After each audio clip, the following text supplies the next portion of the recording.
বিসমিল্লাহির রহমানির রহিম। পরম করুণাময় ও অসীম দয়ালু আল্লাহর নামে শুরু।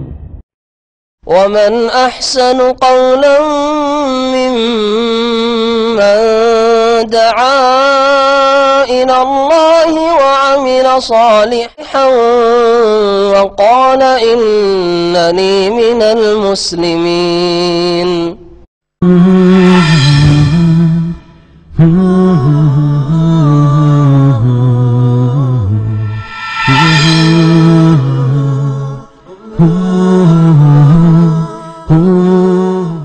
বিসমিল্লাহির রহমানির রহিম। আলহামদুলিল্লাহি রাব্বিল আলামিন ওয়াসসালাতু ওয়াসসালামু আলা সাইয়্যিদিল মুরসালিন নবিয়িনা মুহাম্মদ ওয়া আলা আলিহি ওয়া সাহবিহি আজমাইন, আম্মা বাদ। ফাকাদ ক্বালা আল মুআল্লিফু হাফিজাহুল্লাহু তাআলা তানবীহ মান কাসসামাল বিদআতা ইলা বিদআতিন হাসানা ওয়া বিদআতিন সাইয়্যা ফাহুয়া মুখতি ওয়া মুখালিফুন লিকাউলিহি সাল্লাল্লাহু আলাইহি ওয়াসাল্লাম ফাইন্না কুল্লা বিদআতিন দালালাহ لأن رسول صلى الله عليه وسلم حكم على البدع كلها بأنها ضلالة، وهذا يقول ليس كل بدعة ضلالة بل هناك بدعة حسنة.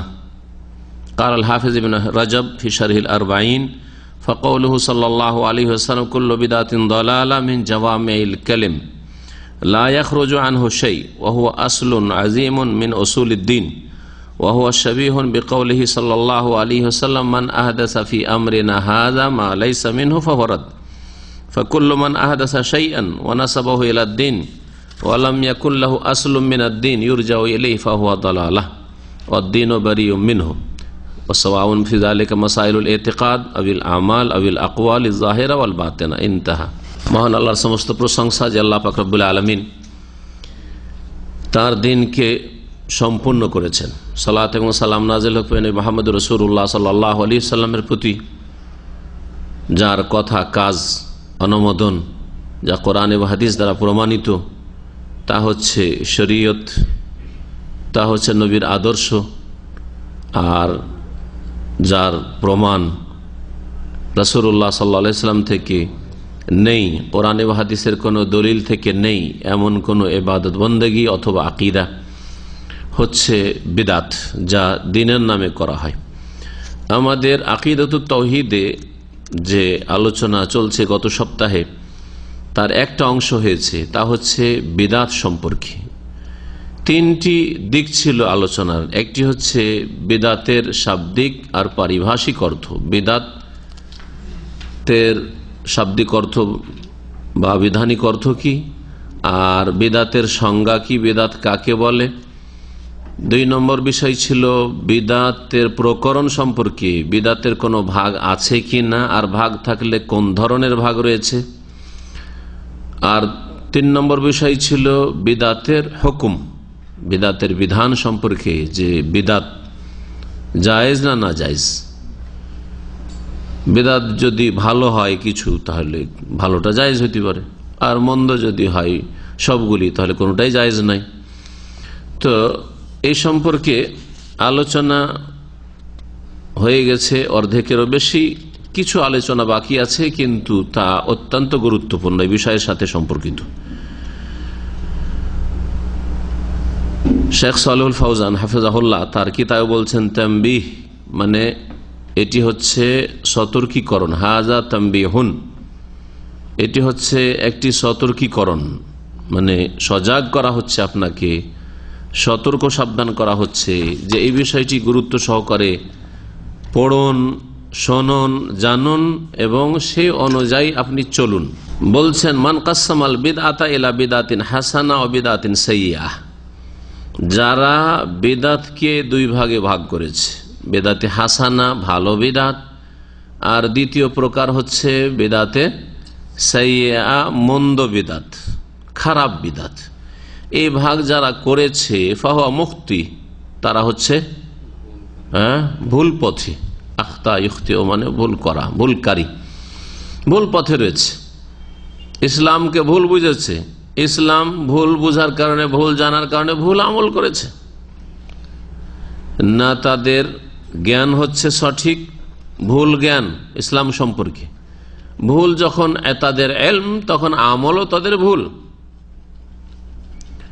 এবং তারা রাসূলুল্লাহ সাল্লাল্লাহু আলাইহি সাল্লামের এই হাদিসের বিরোধী, ভুল পথেও রয়েছে আর রাসূলুল্লাহ সাল্লাল্লাহু আলাইহি সাল্লামের হাদিসের বিরোধিতাই রয়েছে। ওয়া মুখালিফুন লিকাউলিহি সাল্লাল্লাহু আলাইহি সাল্লাম, নবী করিম সাল্লাল্লাহু আলাইহি সাল্লামের এই বাণীর বিরোধী তারা, যারা বিদআতকে দুই ভাগে ভাগ করে। যেই হাদিসটি নবী করিম সাল্লাল্লাহু আলাইহি সাল্লামের খুতবাতুল হাজা, প্রয়োজনের খুতবা বা সুন্নতি খুতবা, বিবাহের খুতবা, জুমার খুতবা, ঈদের খুতবা, যে কোনো আলোচনার খুতবা, মজলিসের খুতবা নবী করিম সাল্লাল্লাহু আলাইহি সাল্লামের ছিল। সেই খুতবার শেষ অংশে রয়েছে ফাইন্না কুল্লা বিদআতিন দালালাহ, নিঃসন্দেহে প্রত্যেক বিদআত হচ্ছে গোমরাহি, ভ্রষ্টতা, রাস্তা হারিয়ে ফেলা, বিভ্রান্তি, জান্নাতের রাস্তা হারিয়ে ফেলা, সেরাতে মুস্তাকিম ছেড়ে দেওয়া, সেরাতে মুস্তাকিম থেকে সরে যাওয়া। দালালা, দাল্লা ইয়াদিল্লা মানে হারিয়ে যাওয়া, দাল্লা তারিক, রাস্তা হারিয়ে দিয়েছে, রাস্তা হারিয়ে ফেলেছে। তো গুমরাহ শব্দটি গুমরাহ ফার্সি শব্দ, যা উর্দুতে এসছে আর উর্দু থেকে বাংলায় গিয়েছে। গুম মানে কি? হারিয়ে যাওয়া, বিলুপ্ত না, বিলুপ্ত মানে শেষ হওয়া। গুম মানে হারিয়ে যাওয়া, হ্যাঁ। আর রাহ মানে রাস্তা, রাহ মানে রাস্তা, রাস্তা উর্দুতে রাস্তা, ফার্সিতে হচ্ছে রাহ। জি, তো গুমরাহ মানে রাস্তা হারা লোক। কোন রাস্তা হারিয়েছে? যেই রাস্তা আল্লাহ পাক দিয়েছেন সিরাতে মুস্তাকিম, যেই রাস্তা হচ্ছে জান্নাতের রাস্তা, তারিকুল জান্নাহ, সেই রাস্তা হারা লোক। তাহলে গুমরাহ কথাটি যেমন তোমার কথা নয়, আসলে মানুষ বুঝে না। আবার মানুষ, আবার যারা বুঝে ভুল বুঝে, গুমরাহ মনে করে আমাকে গাল দিল। আরে গাল না, তুমি ভুল পথে আছো, জাহান্নামের পথে আছো, জান্নাতের পথে না। তুমি, তোমাকে গাল দেওয়া হয়নি, তোমাকে সতর্ক করা হচ্ছে। নবী করিম সাল্লাল্লাহু আলাইহি ওয়াসাল্লামের কথা যদি গাল হতো তো নবী সাল্লাল্লাহু আলাইহি ওয়াসাল্লাম গাল দিতেন না, কারণ লাম ইয়াকুন রাসূলুল্লাহ ফাহিশান ওয়ালা মুতাফাহিশান। নবী করিম সাল্লাল্লাহু আলাইহি ওয়াসাল্লাম সাহাবায়ে কেরামরা বলছেন যে নবী সাল্লাল্লাহু আলাইহি ওয়াসাল্লাম না অশ্লীল কথা বলতেন, গালমন্দ জীবনে করতেন, ওয়ালা মুতাফাহিশান, অনেকে অশ্লীল কথা বলা অভ্যাস নেই তার, কিন্তু বানিয়ে সানিয়ে বলে, মানে ওই রকম মন মেজাজ কইরে লৌকিকতার সাথে তাকাল্লুফ করে বলে, সেটাও ছিল না নবী করিম সাল্লাল্লাহু আলাইহি ওয়াসাল্লামের। তার নেচারও ছিল না অশ্লীল কথা বলা আর গালমন্দ করা, আর তিনি কখনো লৌকিকতার সাথেও বলতেন না। তাহলে দলালা কথাটি গাল নয়, বরং সতর্কীকরণ। এটি, এই অংশটুকু যেমন সুন্নতি খুতবায় রয়েছে, তেমনি আরেকটি প্রসিদ্ধ হাদিস রয়েছে যাতে রাসূলুল্লাহ সাল্লাল্লাহু আলাইহি ওয়াসাল্লাম, আবু দাউদের হাদিস, খুব সুন্দর। আর সবসময় রাসূলুল্লাহ সাল্লাল্লাহু আলাইহি ওয়াসাল্লাম আওয়াজ সুন্দর হতো, কিন্তু সেই হাদিসটি রয়েছে ওয়াআযানা রাসূলুল্লাহ মাউইযাতান বালীগাতান, আমাদেরকে রাসূলুল্লাহ সাল্লাল্লাহু আলাইহি ওয়াসাল্লাম একদিন উপদেশ দিলেন, ওয়াজ করলেন, অত্যন্ত জ্ঞান গর্ব, গুরুত্বপূর্ণ, জি, উপদেশ দিলেন যে যাতে কি হয়ে গেল, জারাফাত মিনহুল উয়ুন, মানুষের চক্ষু দিয়ে অশ্রু প্রবাহিত, সব কান্না শুরু হয়ে গেল। ওয়াজালাত মিনহাল কুলুব, আর যাতে অন্তর মানুষের নরম হয়ে গেল, কেঁপে উঠল আল্লাহর ভয়ে। ওতে নবী করিম সাল্লাল্লাহু আলাইহি ওয়াসাল্লাম বলেছিলেন যে ফাইন্নাহু মাইয়াইশ বাদি মিনকুম ফাসায়ারা ইখতিলাফান কাসীরা। শেষখানে বলেছেন নবী করিম সাল্লাল্লাহু আলাইহি ওয়াসাল্লাম, খুব লম্বা আওয়াজ ছিল নবী সাল্লাল্লাহু আলাইহি ওয়াসাল্লামের। লম্বা কখনো নবী সাল্লাল্লাহু আলাইহি ওয়াসাল্লাম বলেননি, মাঝে মধ্যে কখনো কখনো লম্বা কথা বলেছেন। না, নবী করিম সাল্লাল্লাহু আলাইহি ওয়াসাল্লাম 2-4 মিনিটের বেশি কোনো কথা বলতেন না, এত লম্বা কথা বলতেন না। অল্প কথা, জাওয়ামিল কালিম, অল্প কথায় অনেক কথাই থাকতো। এই ক্ষমতা, এই বৈশিষ্ট্য রাসূলুল্লাহ সাল্লাল্লাহু আলাইহি ওয়াসাল্লামকে আল্লাহ বিশেষভাবে দিয়েছে। এটি নবী সাল্লাল্লাহু আলাইহি ওয়াসাল্লামের একটি বৈশিষ্ট্য। এই যখন উপদেশ দিলেন, সাহাবীরা বললেন যে ইয়া রাসূলুল্লাহ, আপনি তো আমাদের সামনে এমন উপদেশ দিলেন, এমন ওয়াজ করলেন যেটা খুব গুরুত্বপূর্ণ, কিন্তু আমাদের ফাউসেন, আমাদের কিছু ওসিয়ত করেন, উপদেশ দেন। তো উপদেশের একটা অংশ শেষে ছিল যে আমার পরে যারাই তোমাদের মধ্যে থেকে দীর্ঘকাল কিছুদিন বেঁচে থাকবে, সাহাবায়ে কেরামদেরকে বলছেন, তোমাদের যদি আয়ু দীর্ঘ হয়, ফাসায়ারা ইখতিলাফান কাসীরা, তাহলে অনেক দ্বিমত দেখবে, অনেক দলাদলি দেখবে, ইখতিলাফান কাসীরা, বহু মতভেদ দেখবে। তাহলে কি করতে হবে? ফাআলাইকুম বিসুন্নতি ওয়া সুন্নাতিল খুলাফায়ে রাশিদিন আল মাহদিয়িন মিন বাদি আদু আলাইহি বিন নওয়াজিজ। তখন তোমরা আমার আদর্শকে, সুন্নতকে মজবুত করে ধরিও, আর আমার খোলাফা রাশিদিনের আদর্শকে মজবুত করে ধরিও। কারণ তাদের আদর্শটা রাসূলুল্লাহ সাল্লাল্লাহু আলাইহি ওয়াসাল্লাম আদর্শ, তারা নবী সাল্লাল্লাহু আলাইহি ওয়াসাল্লাম আদর্শ থেকে সামান্যতম সরে যাননি। ওয়া ইয়াকুম মুহদাসাতিল উমুর আদু আলাইহি বিন নওয়াজিজ, আর খুব শক্ত করে, যেমন মাড়ির দাঁতে চেপে কোনো কিছু ধরে, যাতে করে কেউ মুখ থেকে, দাঁতের তলা থেকে ছাড়িয়ে না নিতে পারে, ওইভাবে ধরো তোমরা শক্ত করে। আর ওয়া ইয়াকুম মুহদাসাতিল উমুর, সাবধান, সতর্ক, তোমরা বেঁচে থাকবে তোমরা নতুন নতুন কাজ থেকে, ধর্মের না। মুহদাসাতিল উমুর ফাইন্না কুল্লা মুহদাসাতিন বিদআহ ওয়া কুল্লা বিদআতিন দালালা, ওখানে এই বাক্যটি রয়েছে হাদিসে। কারণ প্রত্যেক ধর্মের নামে নতুন কাজ হচ্ছে বিদআহ ওয়া কুল্লু বিদআতিন দালালা। তাহলে ধর্মের নামে নতুন কিছু কাজ করা হয় যদি, যার বুনিয়াদ, যার ভিত ইসলামে না থাকে, সেটা হচ্ছে বিদআহ। আর প্রত্যেক বিদআত, নবী সাল্লাল্লাহু আলাইহি ওয়াসাল্লাম কি বলছেন? কুল্লু, সমস্ত বিদআত হচ্ছে দালালা, গুমরাহি। আর নাসাইতে রয়েছে ওয়া কুল্লু দালালাতিন ফিন্নার, প্রত্যেক গুমরাহির, রাস্তা হারিয়ে দেওয়ার, ভ্রষ্টতার পরিণাম হচ্ছে জাহান্নাম। তো এই হাদিস বিরোধী নয়। তাহলে এই হাদিসটি একাধিক হাদিসে এসছে। জি, এই কথাটি, এই বাক্যটি নবী কারীম সাল্লাল্লাহু আলাইহি ওয়াসাল্লামের এই ওয়াজেও এসছে, আর খুতবাতুল হাজাতেও এসছে। যারা বিদাতকে দুই ভাগে ভাগ করেছে, বিদাতে হাসান আর সাইয়্যা, তারা বিদাতি, আসলে খোলাসা কথা, তারা বিদাতি। নিজের বিদাতগুলিকে ধর্মের নামে চালানোর জন্য, তাদের মার্কেটকে একটু জমজমাট করার জন্য, যাতে করে তাদের বিদাতগুলোকে হাসানা বলে চালাইতে পারে, ভালো, আমাদেরগুলো ভালো, সেজন্য বিদাতকে ভাগ করেছে তারা। অসৎ উদ্দেশ্য নিয়ে তারা এই কাজ করেছে। নবী কারীম বিরোধিতাও করেছে, বিরোধিতা করেছে, আর ভুল পথে চলে গেছে তারা। কারণ কেমন করে বিরোধিতা হলো? লিআন্না রাসূলুল্লাহ সাল্লাল্লাহু আলাইহি ওয়াসাল্লাম হাকাম আলাল বিদআ কুল্লিহা বিআন্নাহা যালাল। কারণ রাসূলুল্লাহ সাল্লাল্লাহু আলাইহি ওয়াসাল্লাম সমস্ত বিদআতের উপর যে বিধান আরোপ করেছেন, হুকুম লাগিয়েছেন, সেটা হচ্ছে, সেগুলি হচ্ছে দলালা, গুমরাহি, রাস্তা হারিয়ে দেওয়া। ওয়া হাযা ইয়াকুল, আর এই লোক যারা ভাগ করে বা যে ভাগ করে, সে বলছে লাইসা কুল্লু বিদআতিন দালালা, প্রত্যেকটা বিদআত কেন দালালা হবে? বিদআতে হাসানা ওইটা ভালো, আর বিদআতে সাইয়্যাটা হচ্ছে দালালা। সুতরাং রাসূলুল্লাহ সাল্লাল্লাহু আলাইহি ওয়াসাল্লামের বিরুদ্ধাচরণ করলো, নাফরমানি করলো, উল্টো পথে চললো।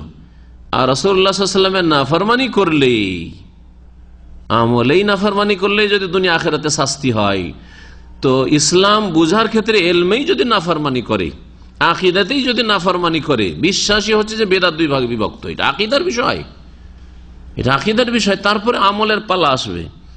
তাহলে কত বড় নাফরমান! কোরআনে কারিমে কত যে শক্ত আয়াত রয়েছে রাসূলুল্লাহ সাল্লাল্লাহু আলাইহি ওয়াসাল্লামের বিরুদ্ধাচরণকারীদের সম্পর্কে। ওয়া মান ইউশাকিকির রাসূল মিন বাদি মা তাবায়্যানা লাহুল হুদা, কেউ যদি রাসূলুল্লাহ সাল্লাল্লাহু আলাইহি ওয়াসাল্লামের বিরুদ্ধাচরণ করে, নাফরমানি করে, তার জন্য হেদায়েত স্পষ্ট হওয়ার পরে, কোরআনে হাদিসে এসেছে হেদায়েত স্পষ্ট। হাদিসের এই বাক্যটি রাসূলুল্লাহ যথেষ্ট নয়? কুল্লু বিদআতিন দালালা তাবায়্যানা লাহুল হুদা, হেদায়েত স্পষ্ট, তারপরে যদি বিরোধিতা করে, ওয়া ইয়াত্তাবি গায়রা সাবিলিল মুমিনিন, আর মুমিনদের রাস্তা ছাড়া অন্য কোন রাস্তা যদি ধরে, নুওয়াল্লিহি মা তাওয়াল্লা, তাহলে যেদিকে চলে যায় সেদিকে চালিয়ে দেব, আল্লাহ বলছেন। আল্লাহ জবরদস্তি হেদায়েত করেন না। যার অন্তর দেখেন যে কোরআন সুন্নাহমুখী, আল্লাহ তাকে কোরআন সুন্নাহর দিকে ফিরিয়ে দেন। যার অন্তরকে দেখেন যে দলিলমুখী, দলিলের দিকে ফিরিয়ে দেন। যার অন্তর হচ্ছে বসিরাতমুখী, যে চোখ খুলে ধর্মকর্ম করব, দিন করব, আল্লাহ চোখ খোলার তৌফিক দান করেন। যে ব্লাইন্ড হয়ে যায়, অন্ধ হয়ে যায়, যে দলিলের পরোয়া করেন না, যে বাপদাদা পূর্বপুরুষের ধর্মকে প্রাধান্য দিয়ে থাকে, যে কোরআন সুন্নাহর দলিলের উপর অন্য কিছুকে প্রাধান্য দিয়ে থাকে, সংখ্যাগরিষ্ঠতাকে প্রাধান্য দিয়ে থাকে, এতগুলি লোক তাহলে ভুল করছে? এত বড় আলেম, বড় বড় আলেমরা তাহলে ভুল করছে? আমাদের দেশের লোক সব কেউ ইসলাম বুঝে না? এগুলো হচ্ছে সত্য গ্রহণে বাধা। যারা এইসব করলো, ওয়াত্তাবি গায়রা সাবিলিল মুমিনিন, আর মুমিনদের রাস্তা বাদ দিয়ে অন্য রাস্তার অনুসরণ করলো। আর কোরআন নাযিল হওয়ার সময় মুমিনিন যারা ছিলেন তারা হচ্ছেন সাহাবায়ে কেরাম। তাহলে সাহাবায়ে কেরামের রাস্তা বাদ দিয়ে অন্য রাস্তায় যদি মনে করে যে আমরা মুমিনিন, ভুল। তাহলে সাহাবায়ে কেরামের আদর্শের বিপরীত থেকে বলবে যে আমরা আসলে মুমিন, সহি রাস্তায় রয়েছি, একেবারে ভ্রান্ত কথা। এই কথাটি সাধারণ মানুষও যদি সাধারণ জ্ঞান নিয়ে, কমন সেন্স নিয়ে দেখে যে সাহাবায়ে কেরামদের যুগে একটি উম্মত ছিল, মজহাবের নামে 4 মজহাবের গোড়ামিও ছিল না, তাসসিফি মজহাব ছিল না, আর তাসাউফ, সুফি ইজম, তাসাউফের নামগন্ধ পর্যন্ত ছিল না, কবর মাজারের নামগন্ধ ছিল না। কবর সবারই কবর, কবর কাঁচা কবর, আর মাজার আর আস্তানা, আর সেখানে গেলে পাওয়া যায়, অলিয়া উলিয়ারা দিতে পারে, এই করতে পারে, সেই তো করতে পারে, এসব কিছুই ছিল না। হ্যাঁ, মিলাদ ছিল না, শবে বরাতের বিদাত ছিল না, কোনটাই শবে মেরাজের বিদাত ছিল না, ছিল কিছুই ছিল না। তাহলে সাহাবায়ে কেরামের রাস্তা বাদ দিয়ে তারপরে বিদাতের ভাগও ছিল না, যে বিদাত হাসান আর সাইয়্যা, ওয়ায়াত্তাবি গায়রা সাবিলিল মুমিন, রাসূলের নাফরমানি করে আর মুমিনদের রাস্তা, সাহাবায়ে রাস্তা বাদ দিয়ে অন্য কোন রাস্তা যদি চলে, যেদিকে যাবে সেদিকে আল্লাহ চালিয়ে দেবেন, তৌফিক আল্লাহ দেবেন না। নুসলিহে জাহান্নাম, আর এইরকম লোকদেরকে জাহান্নামে আমি প্রবিষ্ট করব। সুবহানাল্লাহ, জাহান্নামের শাস্তি রয়েছে নবীর নাফরমানদের জন্য। সুতরাং বিদাতের বিষয়টি অত হালকা বিষয় নয়, যেমন আজকাল মনে করা হচ্ছে মুসলিম সমাজে, যে চুরি তো করেনি, হ্যাঁ কোন কবিরা গুনাহ করে দিয়েছে, চুরি করেছে, কাউকে খুন করেছে, মদ খেয়েছে, মনে হচ্ছে এগুলি পাপ, সমাজ বিরোধী পাপগুলি পাপ। আর এর চাইতে বড় পাপ যে বিদাত ধর্মের নামে করা হচ্ছে, যেখান থেকে ফিরে আসার সম্ভাবনা কম। আর এই চোর চুরি করলেও পাপ মনে করে, খুন করলেও পাপ মনে করে, পাপের কাজ মনে করে, মদখোর মদ খায় তারপর নিজেকে তিরস্কার করে, যেটা মানুষের কাজ না, জানোয়ারের কাজ। কিন্তু বিদাতি কখনো এরকম খেয়াল করে যে ভুল কাজ করছি, সবচেয়ে বেশি সওয়াবের কাজ করছি, আমরাই হক পথে রয়েছি। আর যারা বিদাত করে না, সুন্নতের অনুসারী, সব গুমরাহ, এরা রসুলের বেয়াদবি করে, ওলিয়া উলিয়াকে হক দেয় না, ঠিক না, কবর মাজার পূজা করে না, সেই জন্য মিলাদ করে না, সেই জন্য রসুলের সাথে বেয়াদবি করে। এগুলি না তাদের ধর্মকর্ম, এগুলি না তাদের কথা। এই বিদাতি বলছে কি, লাইসা কুল্লু বিদাতিন দালালা, প্রত্যেক বিদাত দালালা। নবী বলছেন যে প্রত্যেক বিদাত গুমরাহি। আর যারা বিদাতকে ভাগ করছে হাসানা সাইয়্যা দিয়ে, তারা বলছে যে না, প্রত্যেক বিদাত কেন দালালা হবে, বাল হোনাকা বিদাতুন হাসানা, বরং বিদাতে হাসানাও রয়েছে, বিদাতে হাসানাও রয়েছে। কাল আল হাফিজ ইবনে রাজব ফি শারহিল আরবাঈন, ইমাম হাফিজ ইবনে রাজব রহমতুল্লাহ আলাই, তার প্রসিদ্ধ কিতাব একটি রয়েছে 40 হাদিস ইমাম নববী রহমতুল্লাহ আলাইহি রয়েছে, এর ব্যাখ্যায় বিস্তারিত ব্যাখ্যা রয়েছে। সেই কিতাবের নাম হচ্ছে জামিউল উলুম ওয়াল হিকাম। জি, তাতে তিনি বলছেন ফাকাউলুহু সাল্লাল্লাহু আলাইহি, কারণ 40 হাদিসের একটি হাদিস এটি, হ্যাঁ আছে না, জি। তো বলছেন ফাকাউলুহু সাল্লাল্লাহু আলাইহি, নবী সাল্লাল্লাহু আলাইহি ওয়াসাল্লামের এই বাণী, কুল্লু বিদাতিন দালালা, প্রত্যেক বিদাত যে ভ্রষ্টতা, এটি মিন জাওয়ামিল কালিম, এটি হচ্ছে নবী করিম সাল্লাল্লাহু আলাইহি ওয়াসাল্লামের ব্যাপক অর্থপূর্ণ বাণী সমূহের অন্তর্ভুক্ত। জাওয়ামে, জামের বহুবচন, আর কালেম, কালেমাতুনের বহুবচন। এই জন্য ব্যাপক অর্থপূর্ণ বাক্য সমূহের বা কথাগুলির অন্তর্ভুক্ত এই একটি কথা, কুল্লু বিদাতিন দালালা, ধর্মের নামে যে কোনো নতুন কাজ করো না কেন, সমস্ত কাজকে শামিল, সমস্ত কথাকে শামিল, এমনকি কথার বিদাতকে শামিল, কাজের বিদাত ছাড়া। কথার বিদাত আছে না নেই? কথারও বিদাত আছে, বহু কথার বিদাত রয়েছে। কথার বিদাত দিন তো একটা উদাহরণ আপনারা, নয়তো বাচনিক বিদাত, নয়তো নিয়ত পড়া, ঠিক আছে, নামাজের ভিতরে। এমনি দৈনন্দিন জীবনে কথার বিদাত আছে। ধর্ম নেকির আশায় বলা হচ্ছে, যতগুলি ওজিফা বেদাতি ওজিফা আছে, হ্যাঁ, যতগুলি বেদাতি ওজিফা আছে, বেদাতি দুরুদ আছে, আরে দুরুদে মাহি, দুরুদে লাখি, দুরুদে তাজ, আহাদ নামা, কালেমা তাওহীদ যথেষ্ট হইল না, লা ইলাহা ইল্লাল্লাহু ওয়াহদাহু লা শারীকা লাহু লাহুল মুলকু ওয়া লাহুল হামদু ওয়া হুয়া আলা কুল্লি শাইইন কাদির। আবার আহাদ নামা পয়দা করতে হবে। আমাদের প্রসিদ্ধ আহাদ নামার ফজিলত যে কত, এই আহাদ নামার অর্থটা আমি ঠিক দেখে, আর যখন দুসরি তেসরি ক্লাসে পড়তাম তখন মুখস্থ করেছিলাম, তখন তার বেশি দলিল বুঝতাম না, খুব ফজিলত লিখেছে, মুখস্থ করেছি। তাওহীদেরই কথা আছে ওতে, কিছু কিছু ওজিফা আছে যেগুলো বিদাতি ওজিফা, কিন্তু তাওহীদেরই কথা আছে, নবী সাল্লাল্লাহু আলাইহি ওয়াসাল্লাম কোনো হাদিসে নেই। তখন তার ওই গবেষণা ছিল না। তারপরে যখন একটু বুঝতে শিখলাম, অনেক সার্চ করলাম যে কোন একটা হাদিসে যদি এই আহাদনামার বাক্যগুলি পেয়ে যায়, এখন পর্যন্ত পাইনি খুঁজে। গত 1-2 বছরের মধ্যে পুরা মাকতাবা শামেলাতে সার্চ দিয়েছি, হাজার হাজার কিতাবে, কোথাও পাওয়া যায় না। আল্লাহ পাক তার রাসূল এবং তার রাসূল সাল্লাল্লাহু আলাইহি ওয়াসাল্লাম উত্তম জিনিস দিয়েছেন, ওগুলো বাদ দিয়ে কালেমায়ে তাওহীদের কত ফজিলত, সকালে 100 বার পড়েন, সন্ধ্যাবেলা 100 বার পড়েন, সাইয়্যিদুল ইস্তিগফার কত ফজিলত, এগুলো মুখস্থ নেই আমাদের। সাইয়্যিদুল ইস্তিগফার জিজ্ঞাসা করেন আমাদের সেই লোকদেরকে বা মহিলাদেরকে, বলতে পারবে না, কিন্তু আহাদনাম সে মুখস্থ আছে, ঠিক না? বিদাত মুখস্থ আছে। এমনি চলাফেরাতে মেলা বিদাত আছে, চলাফেরাতে বিদাত। আমাদের সব খোদা হাফেজ, হ্যাঁ খোদা কেন কইবেন? আল্লাহ হাফেজ বলতে পারেন না?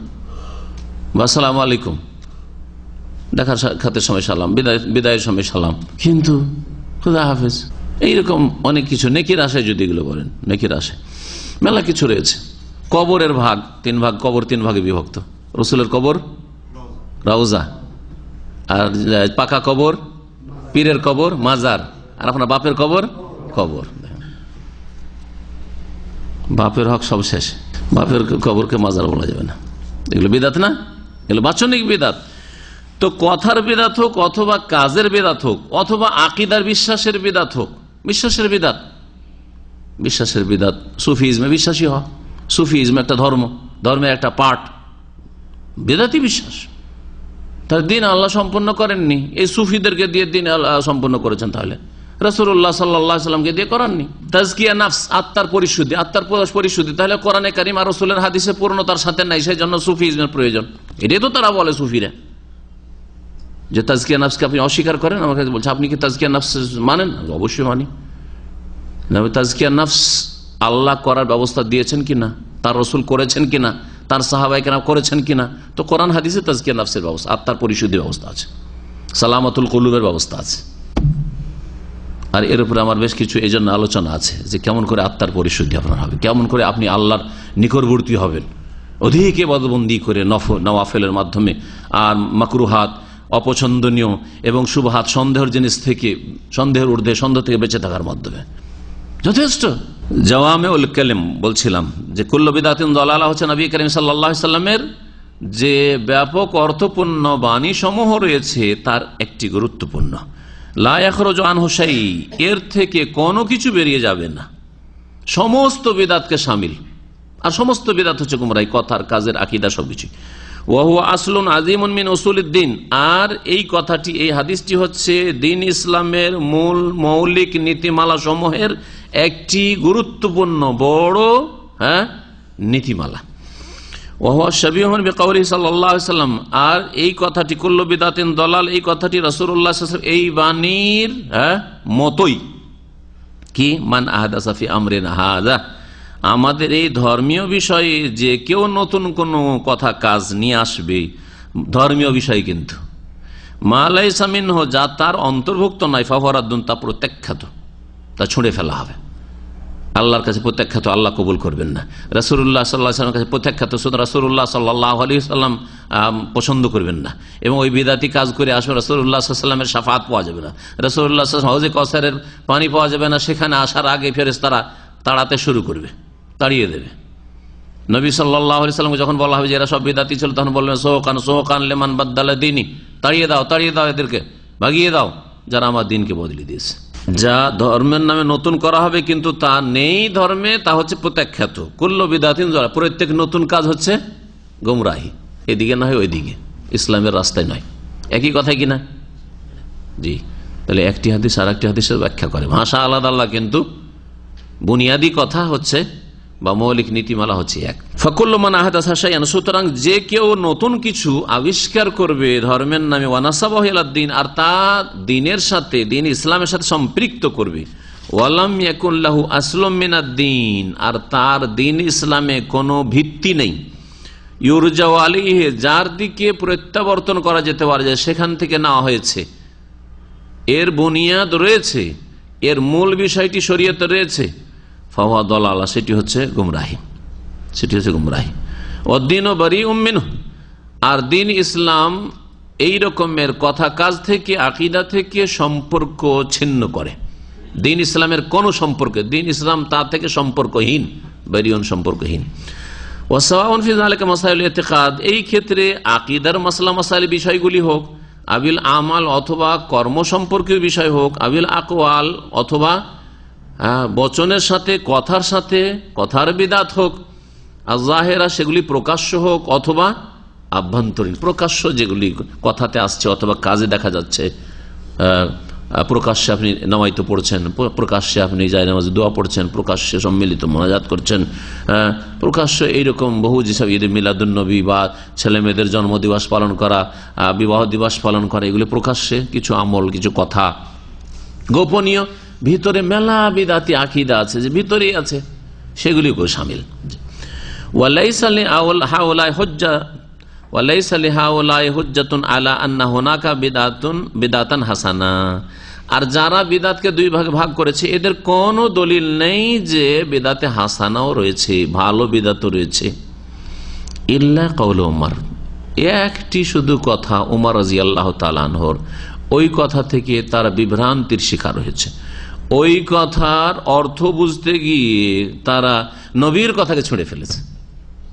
নবীর কথা বিরোধী উমরের কথা হবে? আর যদি হয় তো আপনি উমরের কথা নেবেন, রাসূলুল্লাহর কথা নেবেন, সাল্লাল্লাহু আলাইহি ওয়াসাল্লামের কথা নেবেন, তাই না? তাহলে দুটো কথা মনে রাখবেন। প্রথম কথা, ওমর রাদিয়াল্লাহু তাআলা যে কথাটি বলেছেন, কখনো এর মাধ্যমে তিনি রাসূলুল্লাহ সাল্লাল্লাহু আলাইহি ওয়াসাল্লামের বিরোধিতা করেননি। তাহলে এমন একটা অর্থ করতে হবে যাতে রাসূলুল্লাহ কুল্লু বিদাতিন দালালা আর মান আহদাসা ফি আমরিনা হাযা মা লাইসা মিনহু ফাহুয়া রাদ্দুন, নবী সাল্লাল্লাহু আলাইহি ওয়াসাল্লামের এবানী এর সাথে সমন্বয় হয়ে যায় নেমাতুল বিদাতু হাযিহি, ওমর রাদিয়াল্লাহু তাআলা এই কথাটির, যে এই প্রতিদিন জামাত করে তারাবি, প্রতি রাতে রমজান মাসে জামাত করে তারাবি পার্টি হচ্ছে, কত সুন্দর বিদাত। সমন্বয় করতে হবে, তাহলে সমন্বয় করতে হবে। আর যদি সমন্বয় করতে না পারেন তাহলে কি করতে হবে? অগ্রাধিকার দিতে হবে, তারজি। যদি তাতবিক না করতে পারেন, আরবিতে শুনে রাখেন যারা আরবি বোঝার চেষ্টা করেন, তাতবিক না দিতে পারেন বা তৌফিক, সমন্বয়, তৌফিক আরবিতে তৌফিক বলা, আমাদের দেশে ওইটাকে উর্দুকরণ হালকা, ওইটা আরবি তাতবিক, মানে দুটো যদি সমন্বয় না করতে পারেন তাহলে কি করবেন? তারজিহতে আসবেন। তারজি মানে প্রাধান্য দেওয়া বা অগ্রাধিকার দেওয়া, একটাকে প্রাধান্য দেবেন আর আরেকটাকে প্রাধান্য দেবেন না। তাই নবী করিম সাল্লাল্লাহু আলাইহি ওয়াসাল্লামের কথা হচ্ছে কুল্লু বিদাতিন দালালা, নবী সাল্লাল্লাহু আলাইহি ওয়াসাল্লামের কথা হচ্ছে মান আহদাসা ফি আমরিনা হাযা মা লাইসা মিনহু রাদ, আর ওমর রাদিয়াল্লাহু তাআলার কথা হচ্ছে নেমাতুল বিদাতু হাযিহি। যদি সমন্বয় করতে পারি তাহলে দুটো সমন্বয়, আর সমন্বয় আছে। যদি এইরকম কোন ক্ষেত্রে দেখা যায় আমরা সমন্বয় করতে পারছি না, তখন কার কথা নেব? রাসূলুল্লাহ সাল্লাল্লাহু আলাইহি ওয়াসাল্লামের কথা নেব। ঠিক আছে? যেমন রাসূলুল্লাহ সাল্লাল্লাহু আলাইহি ওয়াসাল্লাম এক সা করে ফিতরা আদায় করেছেন এবং নিয়েছেন সাহাবায়ে কেরাম থেকে, ঠিক কিনা? মুআবিয়া রাদিয়াল্লাহু তাআলা জামানায় গম সম্পর্কে তিনি বললেন যে গমের দাম তো অনেক বেশি, খেজুরের দ্বিগুণ, তিনগুণ, চারগুণ, সুতরাং যদি গম কেউ আদসা দেয় তো চলবে। এখন যদি সমন্বয় না করতে পারি তাহলে কি করব? তারজির পথে আসবো। কার কথাকে প্রাধান্য দেব? মুআবিয়ার কথা, যে আদসা ফিতরা, যেমন ভারত বাংলাদেশে হানাফি মাযহাবে চলছে, ফিতরা কত, আদসা, এটা উচিত হবে নাকি প্রাধান্য দেব রাসূলুল্লাহ সাল্লাল্লাহু আলাইহি ওয়াসাল্লাম আমলকে? স্পষ্ট বুঝার চেষ্টা করবেন। ওসমান রাদিয়াল্লাহু তাআলা আনহু হজে আসতেন আর মেনাতে পুরা নামাজ পড়তেন 4 রাকাত। সাহাবায়ে কেরামরাও বিরোধিতা করতেন, এটা কেমন শুরু করলেন উনি যে পুরা নামাজ পড়ছেন? মুসাফির কসর করবেন, আর নবী সাল্লাল্লাহু আলাইহি ওয়াসাল্লাম কসর করেছেন। এখন আপনার সামনে এই দুটো আমল, রাসূলুল্লাহ সাল্লাল্লাহু আলাইহি ওয়াসাল্লাম কসর করে হজ করেছেন 4 রাকাত বিশিষ্ট নামাজ, আর ওসমান রাদিয়াল্লাহু তাআলা আনহু ইতমাম করেছেন, পুরো নামাজ পড়েছেন। আপনি হয় সমন্বয় করবেন, আর সমন্বয় না করতে পারেন তাহলে তারজিহ দিবেন। তাতবিক না পারেন, তৌফিক না পারেন, কি করবেন? তারজিহ দেবেন, মানে অগ্রাধিকার দেবেন রাসূলুল্লাহ সাল্লাল্লাহু আলাইহি ওয়াসাল্লামের কথা, কাজকে, কোরআন এবং হাদিসের দলিলকে। আশা করি এইরকম বহু মাসলা আপনাদের সামনে আসবে, তখন এই কথাটি আপনাদের ওই সব সংশয়গুলি দূর করে দেবে আর সমস্যার সমাধান দেবে আপনাদেরকে। তার মধ্যে কেউ কেউ বলেছে ওসমান রাদিয়াল্লাহু তাআলা একটা মিনাতে বিয়ে করে নিয়েছিলেন, সুতরাং ভাবতেন যে এখানে আমার যখন স্ত্রী আছে তো আমি মুকিম হয়ে গেলাম। আরে শ্বশুর বাড়ি যে কেউ ভাবতে পারে যে আমার শ্বশুর বাড়ি, বাড়ির চাইতে বেশি আরামে খাচ্ছি, যাচ্ছি আর থাকছি, ঠিক না? তাহলে আমি এখানে মুকিম হয়ে গেছি, ভাবতে পারে না? পারে না, স্বাভাবিক ভাবাটা, তার ইজতিহাদ ওইটা। অথবা কেউ কেউ বলেছেন না, তিনি মনে করতেন যে কসরও করা চলে আর পুরা নামাজ পড়া চলে, সুতরাং আমি পুরাই পড়লাম, অসুবিধাটা কি? আর কসর করা ওয়াজিব, এটা অধিকাংশ ওলামাদের ফতোয়া না। অধিকাংশ ওলামাদের ফতোয়া হচ্ছে যে কসর করা উত্তম, আফজাল। সুতরাং যেখানে আফজাল, উনি আফজাল ছেড়ে দিয়ে হয়তো পুরা নামাজ পড়েছেন। আবার কেউ কে বলেছেন, দেখেন কত রহস্য আছে, কেউ কে বলেছেন উসমান রাদিয়াল্লাহু তাআলা খেলাফত আমলে যখন বিশাল খেলাফত, বিশাল রাজত্ব, নতুন নতুন মুসলিম হচ্ছে, বেদুইন এলাকা থেকে অনেক লোকের দূর দূরান্ত থেকে আসছে, যারা ইসলাম সম্পর্কে জ্ঞান রাখে না, হজের মাঠে এসে যদি মেনাতে দেখেন যে উসমান 2 রাকাত নামাজ পড়ছে, হতে পারে যে ভাববে যে আসলেই জোহর 2 রাকাত, আসলে আসর 2 রাকাত, আসলে এশা 2 রাকাত। চলে যাবে এখান থেকে আজারবাইজান, উজবেকিস্তান চলে যাবে, জোহরের নামাজ 2 রাকাত, আসর নামাজ 2 রাকাত, এশা নামাজ 2 রাকাতের ভুল বুঝে। এই আশঙ্কাতে তিনি 4 পড়েছেন। কত সুন্দর কথা।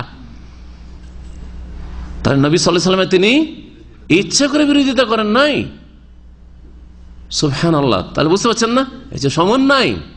আর যদি কিছু সমন্বয় না করতে পারেন তো হাজা উসমান ও হাজা রাসূলুল্লাহ, এটা উসমান নবীর 3য় খলিফা, এটা হচ্ছে রাসূলুল্লাহ। আল্লাহ বলেছেন লাকাদ কানা লাকুম ফি রাসূলিল্লাহি উসওয়াতুন হাসানাহ, তোমাদের রাসূলুল্লাহ উত্তম আদর্শ, ঠিক না? তো বলছেন শেখ সালেহুল ফৌজান হাফিজাহুল্লাহ, ওয়ালাইসা লিহাওলা হুজ্জাতুন আলা আন্না হুনাকা বিদআতান হাসানা।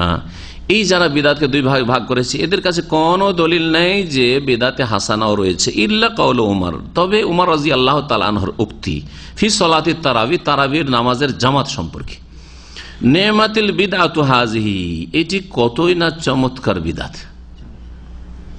হ্যাঁ, নেমা মানে চমৎকার, সুন্দর, কত সুন্দর, তাজ্জুব ফেলে তাজ্জুব, নেমাতিল বিদআতু হাযিহি, কতই না চমৎকার বিদআত। রাসূলুল্লাহ সাল্লাল্লাহু আলাইহি ওয়াসাল্লাম তারাই পড়েছিলেন না পড়েন নাই? তারাই পড়েছেন, ঠিক না? প্রতিদিন তারাই পড়েছেন কি পড়েননি? প্রতিদিন পড়েছেন। জামাত করে কয়দিন পড়েছেন? 3 দিন জামাত করে পড়েছেন। তারপর আর কেন জামাত করলেন না? বললেন যে আল্লাহকে এত পছন্দ লেগেছে যে খাশিতু আন ইউকতাবা আলাইকুম, আমার ভয় হইতে লাগলো যে তোমাদের ফরজ না করে দেওয়া হয়, কারণ ওহী দরজা খোলা আছে। আর যদি ফরজ করে দেওয়া হয় তাহলে মা কুমতুম বিহা, তা তোমরা আদায় করতে পারবে না, তখন কাবিরা গুনাহ তোমাদের হয়ে যাবে। এই ভয়ে আমি আর জামাত করতে আসলাম না। লাকাদ রাআইতু সানিয়াকুম, তোমাদের অপেক্ষা, তোমাদের কাজ কারবার দেখছিলাম, সারা রাত অপেক্ষায় ছিল যে রাসূলুল্লাহ বেরিয়ে আসবেন আর জামাত করে নামাজ পড়াবেন। কিন্তু এই কথা ভাবিও না যে আমি ঘুমিয়েছিলাম সেই জন্য আসিনি, তোমরা ইন্তজার করে চলে গেছো। সব দেখছিলাম কিন্তু আমি বেরিয়ে আসিনি। বুঝা গেছে? ওহীর দরজা খোলা ছিল কতদিন পর্যন্ত? রাসূলুল্লাহ সাল্লাল্লাহু আলাইহি ওয়াসাল্লামের ইন্তেকাল পর্যন্ত। আবু বকরের যুগে ওহী এসেছে, ওমরের যুগে ওহী এসেছে, ওসমানের যুগে ওহী এসেছে, আসেনি। তো ওমর রাদিয়াল্লাহু তাআলার যুগে উনি দেখলেন যে লোকেরা নবী সাল্লাল্লাহু আলাইহি ওয়াসাল্লামের জামানার মতোই, আবু বকরের জামানার মতোই ছিন্ন ভিন্ন, এখানে 5টা লোক, ওখানে 5টা লোক, এখানে 10টা লোক, যে যার সাথে লাগছে। মসজিদে নববীর মধ্যে কয়েক জামাতের লোকের আলাদা আলাদা নামাজ পড়ছে। বাড়িতে অনেকের নামাজ পড়ার মতো সুযোগ সুবিধা নেই, তখন মসজিদে এসে যেহেতু একসাথে জামাতের কোনো সিস্টেম নেই, সুতরাং যে যাকে পেয়েছে, যে যাকে ভালো মনে করেছে, ওর পিছনে নামাজ, আমরা চলো 5 জন এখানে পড়ি, আমরা 5 জন ওখানে পড়ি, আমরা 5 জন এখানে পড়ি। এক মসজিদে যদি 5টা 7টা জামাত হয়, ফায়দাহুম আউজাউন মুতাফাররিকুন, বিচ্ছিন্ন ছিন্ন ভিন্ন হয়ে তারা নামাজ আদায় করছিল তারাবির। বলে যে এই দৃশ্যটা ভালো লাগছে না, একই মসজিদে কয়েকটা ছোট ছোট দল হয়ে কয়েকজনকে নিয়ে এই নামাজ পড়া, যদি একসাথে করে দিই তো এটা ভালো।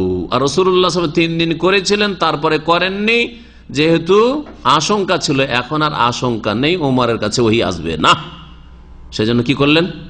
উবাই বিন কাবকে বললেন, তামিম দারিকে বললেন যে তোমরা কি করো, 30 দিনই জামাত করে তারাই পড়াও।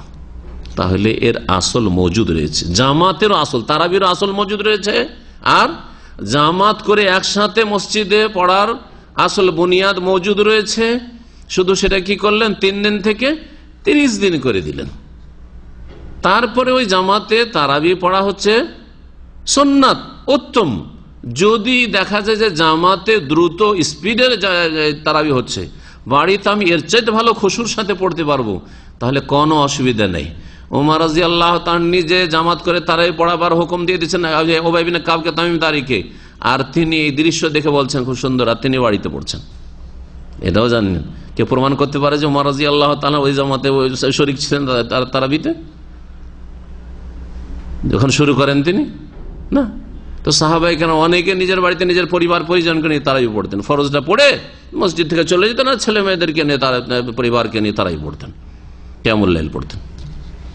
এইরকমই যদি দেখা যায় যে বিদাতি নামাজ হচ্ছে আর ওই দেশের এক্সপ্রেস তারাবি হচ্ছে, তো আপনি বাড়িতে আপনার পরিবারকে ছেলে মেয়েদেরকে নিয়ে নামাজ পড়বেন। ওয়াকালু আইজান ইন আন্নাহা উহদিসাত আশিয়া লাম ইয়াস্তানকিরহা সালাফ লাম ইয়াস্তানকিরহা সালাফ মিসল জামিল কোরআন ফি কিতাবিন ওয়াহিদ ওয়া কিতাবাতুল হাদিস ওয়া তাদবিনুহু। আর একটি সংশয়ের কথা উল্লেখ করেছেন, বিদাতপন্থীদের যারা বিদাতকে দুই ভাগে ভাগ করেছে আর ভাগ করে নিজেদের বিদাতগুলিকে বিদাতে হাসানা বলেছে। যারা যে বিদাতগুলি করে সেগুলি কি বলে? বিদাতে হাসানা। বেরলবীরা যে বিদাতগুলি করে সেগুলিকে বলে সব বিদাতে হাসানা। কবর পাকা করা তাতে বিদাতে হাসানা, কবরে ফুল চড়ানো বিদাতে হাসানা, চাদর চড়ানো বিদাতে হাসানা। হাদিসে না থাকলে কি হবে? হ্যাঁ, নবী না করলে কি হবে? কিন্তু এগুলো ভালো বিদাত। হ্যাঁ, অলিয়া উলিয়ার এহতেরাম করছি, আলেম ওলামার এহতেরাম করছি, ওস্তাদের এহতেরাম করছি, পীর সাহেবের এহতেরাম করছি, সুতরাং তার কবরে চাদর চড়াচ্ছি। কিভাবে শয়তান বিভ্রান্ত করেছে! এভাবে তাহলে বিদাতের রাস্তা খুলে যাবে। যে যেখানে যেটাকে মনে করবে যে আমার এটা করার দরকার, বলবে যে বিদাতে হাসানা শুরু করে দিবে, ঠিক না? চলতে থাকবে কিয়ামত পর্যন্ত। শেষে এমন অবস্থা হবে ইসলামের যেমন অবস্থা হয়েছে ইহুদি নাসাদের ধর্মের। মুসা আলাইহিস সালামের ধর্মের সাথে ইহুদিদের বর্তমান ধর্মের কোনো সম্পর্ক নেই, দূরেরও। ঈসা আলাইহিস সালামের নিয়ে আসা ধর্মের সাথে, যে ধর্ম হাওয়ারিয়িনগণ পালন করেছেন, ওই ধর্মের সাথে বর্তমান খ্রিস্টান জগতের ধর্মের কোনো সম্পর্ক নেই, দূরেরও। নামের শুধু নিসবত বাস আছে, নামের সম্পৃক্ততা আছে, বোঝা গেছে? তো ওই রকম দশা হয়ে যাবে। আর আসলে আমাদের দেশে গিয়ে মানুষের আমল দেখলে আসমান জমিনের পার্থক্য দেখে রাসূলুল্লাহ সাল্লাল্লাহু আলাইহি ওয়াসাল্লাম জামানার ইসলামের সাথে আর দেশের ইসলামের সাথে সবকিছুতেই, নামাজে প্রতিটি ক্ষেত্রে, রোজার ক্ষেত্রে, হ্যাঁ, জানাজার ক্ষেত্রে, হ্যাঁ, মৃত ব্যক্তিকে নেকি পৌঁছানোর ক্ষেত্রে, আর বিভিন্ন ক্ষেত্রে, জিকির আজকারের ক্ষেত্রে, ইত্যাদি ইত্যাদি, বিয়ে শাদীর ক্ষেত্রে, যত ক্ষেত্র নেন, কোথায় রাসূলুল্লাহ সাল্লাল্লাহু আলাইহি ওয়াসাল্লাম জামানার বিয়ে শাদী, কোথায় রাসূলুল্লাহ সাল্লাল্লাহু আলাইহি ওয়াসাল্লাম জামানার দিন আর এখনকার দিন, এই অবস্থা। কিন্তু সৌদি আরবের যদি ইসলাম দেখেন, যে ইসলাম আমল হচ্ছে, তাহলে রাসূলুল্লাহ সাল্লাল্লাহু আলাইহি ওয়াসাল্লামের সুন্নতের কাছাকাছি পাবেন।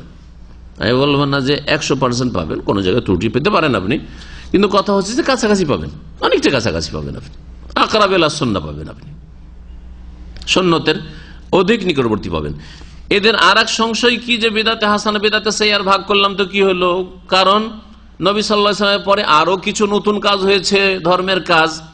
ওয়াকালু আইজান, এই বিদাত যারা দুই ভাগে ভাগ করেছে, বিদাতে হাসানা সাইয়্যার, তারা এই যুক্তিও পেশ করেছে, আন্নাহা উহদিসাত আশিয়া, যে বেশ কিছু নতুন নতুন কাজ ধর্মের নামে করা হয়েছে, লাম ইয়াস্তানকিরহা সালাফ, সালাফে সালেহিন সাহাবায়ে কেরামদের জামানায়, তাবেঈনদের জামানায় তারা কোনো আপত্তি করেন নাই। মিসল জামিল কোরআন, যেমন কোরআন একসাথে করা, রাসূলুল্লাহ সাল্লাল্লাহু আলাইহি ওয়াসাল্লামের জামানায় কোরআন একত্রিত করা হয় নাই। কোরআন কি করা হয়নি? একত্রিত, সূরা ফাতিহা থেকে শুরু, তারপরে বাকারা, আলে ইমরান, নিসা, আর শেষে হচ্ছে ইখলাস, ফালাক, নাস, ঠিক না? এইরকম করা হয়নি, এই এক যুক্তি। সুতরাং এটাকে যখন সালাফে সালেহিন সাহাবায়ে কেরামরা মেনে নিয়েছেন, আবু বকর প্রাথমিক কোরআন একত্রিত করলেন, তারপর উসমান রাদিয়াল্লাহু তাআলা কপি করলেন, আর তারপরে তখন মুসাফে উসমানী সারা পৃথিবীতে ছড়িয়ে পড়ল, সবাই এক বাক্যে মেনে নিয়েছে। এটা যদি চলে তো এটাও বিদাতে হাসানা। এই দিক দিয়ে আবার বিদাতে হাসানার একটা দলিল খোঁজার চেষ্টা করলাম। আর একটা যুক্তি, যে নবী সাল্লাল্লাহু আলাইহি ওয়াসাল্লামের জামানায় তো হাদিস লেখা হয়নি, পরে ইমাম বুখারীর সহিহ বুখারী কখন লেখা হয়েছে, সহিহ মুসলিম কখন লেখা হয়েছে, আবু দাউদ, তিরমিজি, নাসাই, ইবনে মাজাহ কখন লেখা হয়েছে। সুতরাং যখন এগুলো পরে লেখা হয়েছে, এগুলো ধর্মেরই কাজ, দিনের কাজ, এগুলো হচ্ছে বিদাতে হাসানা, সুতরাং আমাদের বিদাতে হাসানা চলবে। বোঝা গেছে? যদি উত্তর না জানা থাকে তাহলে আপনার সামনে জটিলতা আসবে, আরে কথা তো ঠিকই, তাহলে তো ঠিকই বলছে কথা। এখন শোনেন এগুলির উত্তর, আমার ভাষায় নয়, শেখ আল্লামা সালেহুল ফাওজান হাফিজাহুল্লাহ, সৌদি আরবের সবচেয়ে বড় আলেম বর্তমানে, এখন ভালো করে মনে রাখেন। আর সৌদি আরবের সবচেয়ে বড় আলেম মানে সারা পৃথিবীর সবচেয়ে বড় আলেম। এখন সৌদি আরবের চাইতে বড় আলেম পৃথিবীতে নেই কোথাও। একটা যুগ হয়তো ছিল, আজকে থেকে যদি 50 বছর, 70 বছর, 80 বছর আগে বলেন, তো ভারত উপমহাদেশে বড় আলেম ছিল। কিন্তু এখন বললেন যে ভারত, বাংলাদেশ, পাকিস্তানে কারণ আরবের পরে যদি ভালো আলেম ওলামা থাকে তো আপনার আরব দেশগুলির পরে ভারত উপমহাদেশে। এখন কেউ যদি দাবি করে যে ভারত, বাংলাদেশ, পাকিস্তানে আরব দেশের চাইতে ভালো আলেম আছে, তো সে মিথ্যুক, সে একেবারে মিথ্যাবাদী। হয় ইচ্ছা করে মিথ্যা কথা বলছে, আর না হলে অবাস্তব কথা তার অজ্ঞতার কারণে বলছে, অজ্ঞতার কারণে বলছে। যেমন আমাদের দেশের লোকেরা মদিনায় যারা পড়ার সুযোগ পায় না বা পড়েনি, তারা বলে মদিনায় কি পড়া হয়, মদিনায় বুলুগুল মারাম পড়া হয়, হ্যাঁ আমরা তো সিটিসি ক্লাসে পড়াই। আর ওরা বুখারিও যে পড়ায়, কেমন যে তাবারকের পড়ায়, ছাত্র বুখারি হাদিস বুঝে না। আর এইখানে বুলুগুল মারাম যেটা পড়া হয় সেটা এত ভালো করে পড়া হয় আর এত হক আদায় করে পড়া হয় যে ওই বুলুগুল মারাম পড়লে মাসলা ইস্তেমবাদ করার যোগ্যতা পয়দা হয়ে যায়, যে একটা হাদিস থেকে মাসাইল ইস্তেমবাদ হইতে পারে। আপনার আমার কাছে উমদাতুল হাকাম যখন পড়ছেন বা বুলুগুল মারাম পড়ছেন, তখন বুঝতে পারছেন যে একটা হাদিস থেকে কত মাসালা। তাও যে আমি আপনাদেরকে ভালো হক আদায় করে দিচ্ছি এমন কথা নাই, কিছুটা হক আদায় হচ্ছে, ওতেই বুঝতে পারছেন। তাহলে নিশ্চয়ই এর চাইতে ভালো মদিনা ইউনিভার্সিটিতে পড়াশোনা হচ্ছে। কিন্তু যারা পড়েনি তারা এইভাবে হেয় প্রতিপন্ন করে আর তারপরে খাটো করার চেষ্টা করে, মনে করে যে দেশে পড়াশোনা ভালো হয়। আমরা পড়ে নাই, 2 বার করে ফারেক হয়েছি দেশে, কতটা হাদিস বুঝেছি যা ভালো করে জানা আছে, আর কতটা উসুল হাদিস মুস্তালাহ হাদিস বুঝেছি ভালো করে জানা আছে, দেশে 2 বার ফারেক হয়ে দৌড়া করি। আর তারপরে আপনার কতটা যে সেখানে নাহু সারফটা ভালো পড়েছি, দেশেই যথেষ্ট ভালো করে পড়েছি, গ্রামার ভালো করে পড়েছি। কিন্তু কথা হচ্ছে যে দেশে কতটা ফিকহ ভালো বুঝেছি আর কতটা মাসলা ইস্তেমবাদ করা শিখেছি ভালো করে জানি। মদিনা ইউনিভার্সিটিতে অ্যাডমিশনে এসে 2 বার করে ফারেক হয়, জিজ্ঞেস করলো যে মুস্তালাহ হাদিসের 5টা কিতাবের নাম বলেন। আমি 2টা বলার পরে বলতে পারি না, 2টা বলার পরে বলতে পারি না। সেটাও কতদিন আগে বলবো, 1900 কি বলছে 89-এর কথা বলছি, বোঝা গেছে। দাওরা ফারেক হয়েছি 2 বার, পড়িয়ে এসছি 4.5 বছর, হেড মোদারিস থেকে এসছি, দেশের বুখারি পড়িয়ে এসছি দাওরা হাদিসের হেড মোদারিস থেকে, 10-15টা স্টাফের হেড থেকে। তারপরে এসে উসুল হাদিস জিজ্ঞেস করেছে, নখবাতুল ফিকির শারহে নখবা, হাফিজ ইবনে হাজারে বলা প্রায় দ্বিতীয় একটা ছোট্ট পুস্তিকার নাম বলেছি, তৃতীয় আর নাই, 5টা জিজ্ঞেস করেছিল। এখন যদি 20টা জিজ্ঞাসা করেন তো বলতে পারবো এটা ভারত থেকে বাংলাদেশ থেকে শিখা না আরব দেশে মদিনা ইউনিভার্সিটি থেকে শিখা, তা বলেন। কিন্তু এক শ্রেণীর লোকেরা এখানকার পড়াকে মানে মানুষকে বিভ্রান্ত করার জন্য কি করে, কি পড়া হয় ওখানে, কি পড়া হয়, আরে জানবে তাইলে তো। যে আঙ্গুর খেতে পারে না সে কি বলেছিল আঙ্গুর সম্পর্কে, টক বলেছিল। কে সেটা, বানরে নাকি না মানুষে, সিরিগালে বানর খেতে পেরেছে লাভ দিয়ে, কিন্তু সিরিগাল খেতে পারেনি, তাই না? এই না কেসটা আছে। তো ওই রকম ব্যাপারটা যারা মদিনা ইউনিভার্সিটি আসতে পারেনি, এখানে সৌদি আরব আসতেও পারেনি, এখানে লেখাপড়াও করেনি, তারা, আমি হয়তো থাকলে ওই রকমই বলতাম, এত পড়াশোনা এখানে করেছি ওখানে আবার কি, ঠিক না? তাহলে 2টো সংশয়, কোরআনে কারীম একত্রিত করা হয়েছে নবী সাল্লাল্লাহু আলাইহি ওয়াসাল্লামের জামানার পরে, তো এটা বেদাত হাসানা নয়? তো বেদাত হাসানা আমরা বললাম, তো দোষটা কি করলাম? হাদিস লেখা হয়েছে পরে, রাসূলুল্লাহ সাল্লাল্লাহু আলাইহি ওয়াসাল্লাম পরে, তাহলে এটা বেদাত হাসানা নয়? তো এটাকে বিদাত বলেন? হ্যাঁ, আমাদের দেশের বিদাতি মোল্লারা বলে তাহলে মাদ্রাসা করা আর মাদ্রাসা থেকে এরকম করে ফারেক করে বিদাতে হাসানা নয়? এইসব যুক্তি তাদের। এই দুটোর উত্তর পেলে ওটারও উত্তর পেয়ে যাবে একসাথে। উত্তর শোনেন, বলছেন ওয়াল জওয়াবু আন যালিকা, শেখ সালেহুল ফওজান হাফিজাহুল্লাহ বলছেন যে এই কথাগুলির জবাব হচ্ছে আন্না হাযিহিল উমুরা লাহা আসলুন ফিশ শারঈ, এই কাজগুলি কোরআন একত্রিত করা আর হাদিসে লিখা, হাদিস সংকলন করা, তাদউইন মানে সংকলন করা, এগুলির শরীয়তে ভিত্তি আছে, বুনিয়াদ আছে, বেবুনিয়াদ নয়, ভিত্তিহীন নয়। বোঝা গেছে? এর দলিল প্রমাণ আছে। আর কোনগুলি বিদআত? যেগুলির দলিল প্রমাণ ভিত্তি শরীয়তে নেই।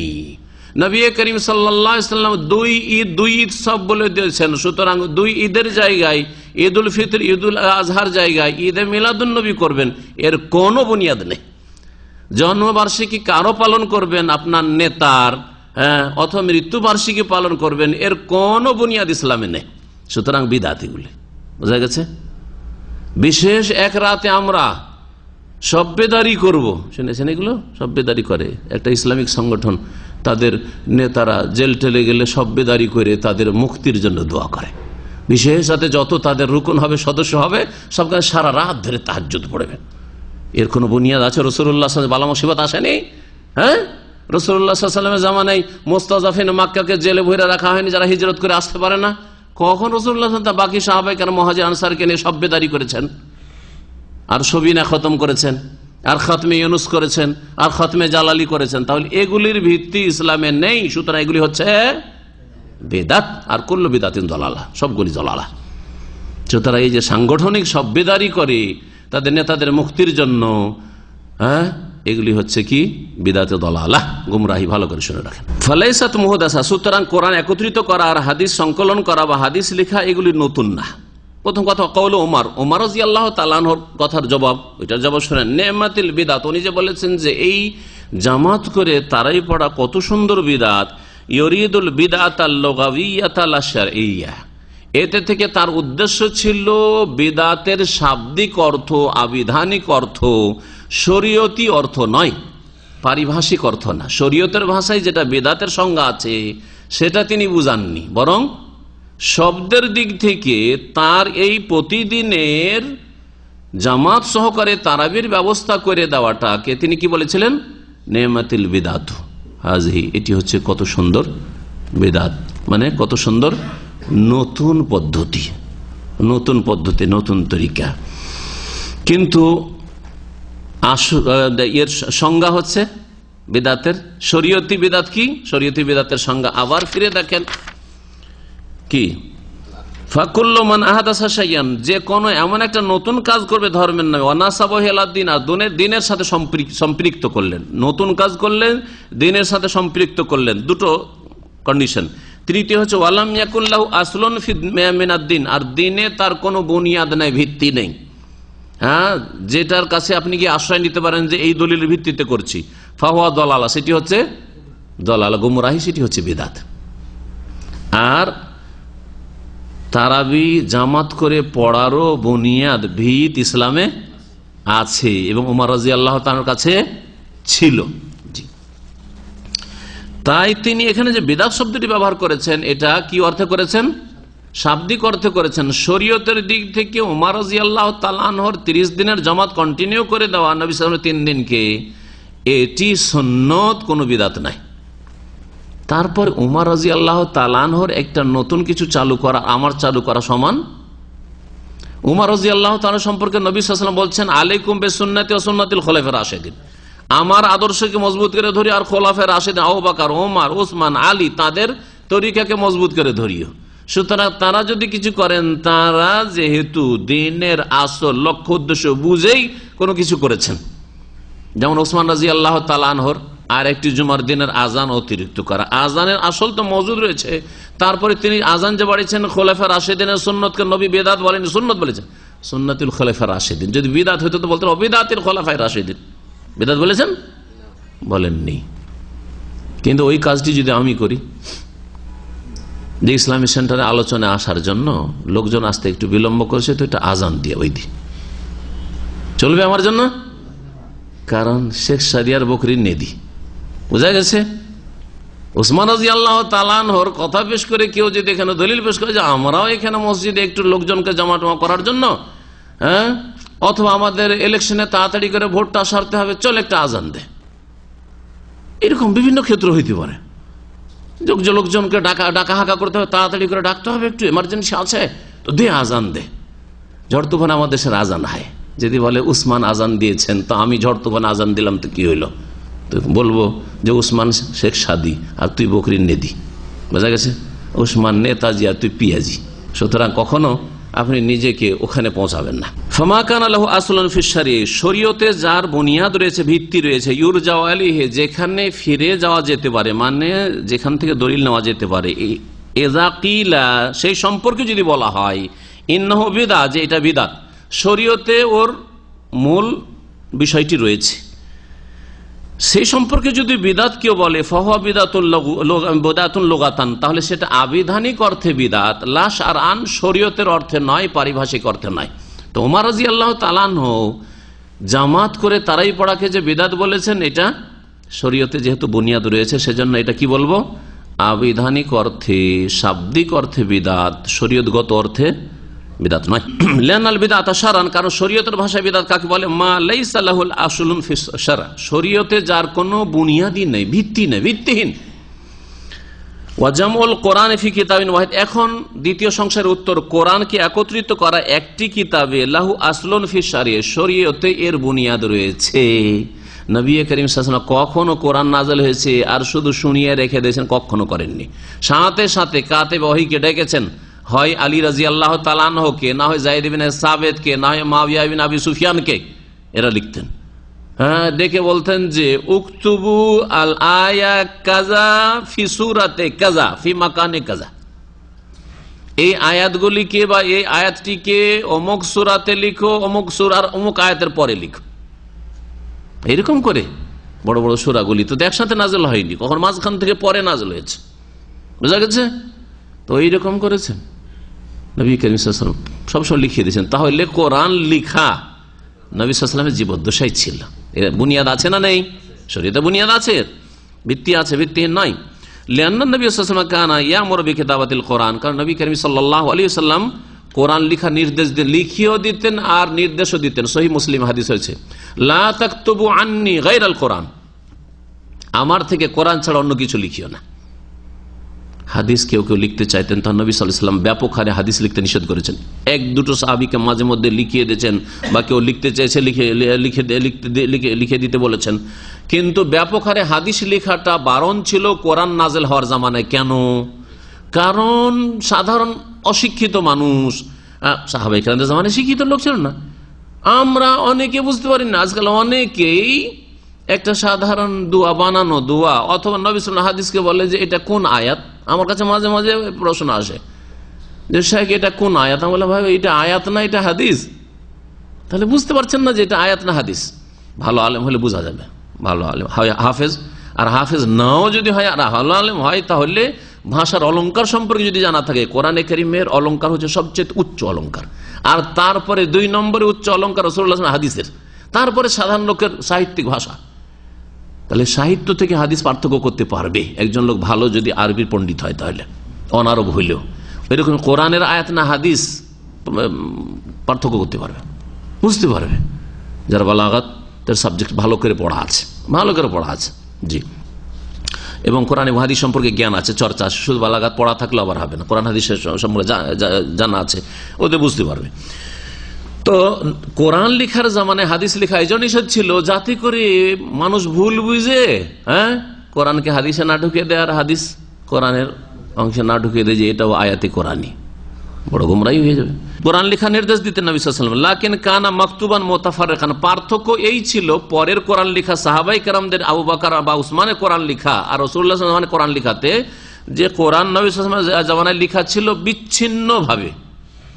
কেউ কিছু সূরা লিখে রেখেছে, কেউ কিছু আয়াত লিখে রেখেছে, কেউ কিছু সূরা লিখে রেখেছে, কারো কাছে কিছু লেখা আছে, কারো কাছে কিছু লেখা আছে, এইরকম। লিআন্না নবী সাল্লাল্লাহু আলাইহি ওয়াসাল্লাম ফাজামাহু সাহাবা, সাহাবায়ে কেরামরা কি করলেন রাদিয়াল্লাহু আনহুম, সবগুলিকে একত্রিত করলেন। বিভিন্ন সাহাবায়ে কেরামদের কাছে ছড়িয়ে ছিটিয়ে আছে কোরআনের বিভিন্ন অংশ, সবগুলিকে একত্রিত করলেন ফি মুসহাফিন ওয়াহিদিন, একটি কপিতে, একটি মুসহাফে। কোরআনের কপিকে মুসহাফ বলা হয়। হেফজান লাহু, তার সুরক্ষার উদ্দেশ্যে, তার সুরক্ষার হেফাজতের উদ্দেশ্যে। কারণ এরকম ছড়িয়ে ছিটিয়ে থাকলে কোথাও ঘাটতি হয়ে যেতে পারে, কোথাও কারো স্মৃতি থেকে নেমে যেতে পারে যে কোরআনের আরো কিছু আয়াত বাকি আছে, ভালো ভালো লোক ভুলে যেতে পারে। তারাবির সম্পর্কে উত্তর আরো বলছেন অতিরিক্ত, তারাবি কাদ সাল্লাহ ওয়া তারাবি কাদ সাল্লাহ নবী সাল্লাল্লাহু আলাইহি ওয়াসাল্লাম, নবী করিম সাল্লাল্লাহু আলাইহি ওয়াসাল্লাম কয়েক রাত সাহাবায়ে কেরামদেরকে নিয়ে তারাবি পড়েছেন জামাত করে, তা ছিল 3 রাত।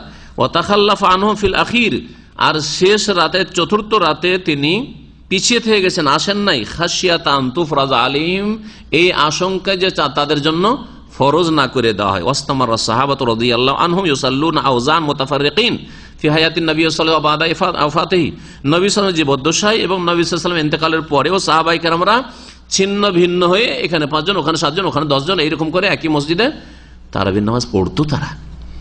ইলা আন জামাআহুম উমর ইবনে খাত্তাব রাদিয়াল্লাহু আনহু আলা ইমামিন ওয়াহিদ, এমনকি উমর ইবনে খাত্তাব রাদিয়াল্লাহু তার খেলাফত আমলে এক ইমামের পেছনে সবাইকে একত্রিত করে দেন এক জামাতে। কামা কানু খালফান নবী, যেমন তারা 3 দিন নবী সাল্লাল্লাহু আলাইহি ওয়াসাল্লামের পিছনে এক জামাতে নামাজ পড়েছে। ওয়ালাইসা হাযা বিদআ ফিদ্দীন, এটা ধর্মে বিদআত হইল না, কারণ নবী সাল্লাল্লাহু আলাইহি ওয়াসাল্লাম জামাত করে পড়ে দিয়েছেন। এখন হাদিস লিখার বিষয়টি, হাদিস বুখারী অনেক পরে লেখা আছে, তোমরা হাদিস কোথায় কেন এইভাবে করছো, মুখে মুখে রাখো। হ্যাঁ, এরও উত্তর বলছেন যে এরও শরীয়তে বুনিয়াদ রয়েছে, ভিত্তি রয়েছে, ভিত্তিহীন নয়। ওয়া কিতাবাতুল হাদিস আইজান লাহা আসলুন ফি শারআ, হাদিস লিখারও ভিত্তি রয়েছে, প্রমাণ রয়েছে শরীয়তে। ফাকাদ আমারান নবী সাল্লাল্লাহু আলাইহি ওয়াসাল্লাম কিতাবাতে বাযিল আহাদিস লিবাজ আসহাবিহি, কিছু কিছু হাদিস লিখার হুকুম দিয়েছেন নবী করিম সাল্লাল্লাহু আলাইহি ওয়াসাল্লাম কিছু কিছু সাহাবায়ে কেরামদেরকে, কোন কোন সাহাবায়ে কেরামকে। যেমন আবু শাহ বলে একজন আসলেন, আসার পরে নবী সাল্লাল্লাহু আলাইহি ওয়াসাল্লামের খুতবা শুনলেন আপনার হজের মাঠে, তারপরে বললেন যে উকতুবলি ইয়া রাসূলুল্লাহ, তখন নবী সাল্লাল্লাহু আলাইহি ওয়াসাল্লাম বললেন, আবু শাহ ইয়ামান দেশ থেকে এসেছেন, বললেন উকতুবুলি আবি শাহ, সাহাবাদেরকে বলে যারা লিখতে জানতেন যে আবু শাহকে লিখে দাও। তারপরে আবু হুরায়রা আব্দুল্লাহ বিন উমর দুজনে বলছেন যে আমার চাইতে বেশি ওনার হাদিস কেন, ফাইন্নাহু কানা ইয়াকতুবু ওয়া আনা লা আকতুবু। আবু হুরায়রা বলছেন যে আব্দুল্লাহ বিন উমর তিনি লিখতেন আর মুখস্থ করতেন, আর আমি শুধু মুখস্থ করতাম, আর সেই জন্য তার হাদিস বেশি। এটা তার ধারণা, কিন্তু পরে ক্যালকুলেশন করে হিসাব করে দেখা গেল যে সবচেয়ে বেশি হাদিস বর্ণনাকারী 5000-এর বেশি হাদিস বর্ণনাকারী আবু হুরায়রা, আর তারপরে আব্দুল্লাহ বিন উমর, তারপরে আয়েশা রাদিয়াল্লাহু আনহা। আয়েশা রাদিয়াল্লাহু আনহা থেকে বর্ণিত হাদিস রয়েছে প্রায় 2000-এর বেশি।